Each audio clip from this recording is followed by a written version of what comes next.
लक्ष्मी निवास मालिकेच्या आजच्या भागामध्ये आपल्याला असं बघायला मिळालं की आता लक्ष्मी आणि निवास गाडेपाटलांचं अभिनंदन करण्यासाठी गाडेपाटलांच्या घरी पोचतात. तिथे आल्यावर मात्र सिंचना आणि हरीश लक्ष्मी आणि निवासची काहीही ओळख नसल्यासारखं, अगदी अननोनसारखं ते त्यांच्याशी वागत असतात. हरीशसुद्धा आपल्या आईबाबांना बोलायला तयार नसतो. याचं लक्ष्मीला प्रचंड वाईट वाटतं आणि ज्यावेळेस लक्ष्मी श्रीनिवास निघून जायला जातात त्यावेळेस लक्ष्मी हरीशला विचारते की तुला काही माझ्याशी बोलायचं आहे का.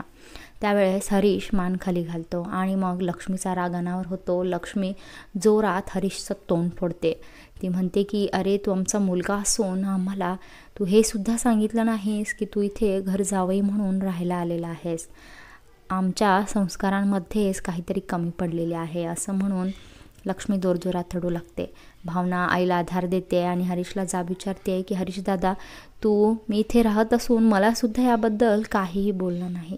तुझा आमच्यावर अजिबात विश्वास नाही. त्यानंतर सिंचना येते आणि ती भावनाला जाब विचारते की भावनाताई, तुमचं आमच्या नवरा बायकोच्या मध्ये बोलण्याचं काहीही कारण नाही आहे. त्याच्यामुळे तुम्ही अजिबात मध्ये पडू नका. त्यानंतर ती लक्ष्मीला म्हणते की आई, तुम्ही आम्हाला अजिबात मानपान देत नाही आणि म्हणून मला त्या घरी अजिबात राहायला यायचं नाही. त्यानंतर हरीशला लक्ष्मी म्हणते की 20 लाख रुपयांसाठी तू इथे तुझ्या सासरी राहायला आलास, याची तुला लाज कशी वाटली नाही.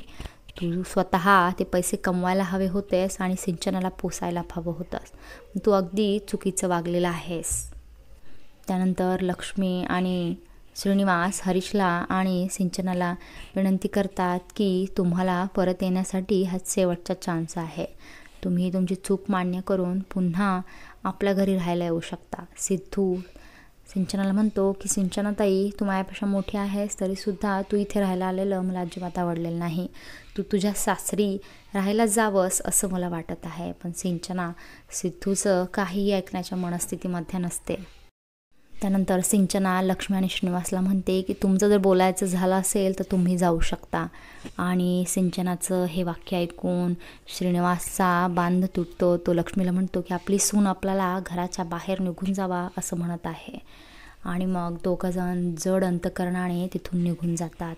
बाहेर आल्यावर सिद्धू लक्ष्मी आणि श्रीनिवासला वचन देतो की नक्कीच सिंचनाताई आणि हरीश त्यांच्या चुकीचा त्यांना पश्चाताप होणार आहे आणि ते पुन्हा तुमच्या घरी गुण्या गोविंदाने नांदायला येणार आहेत.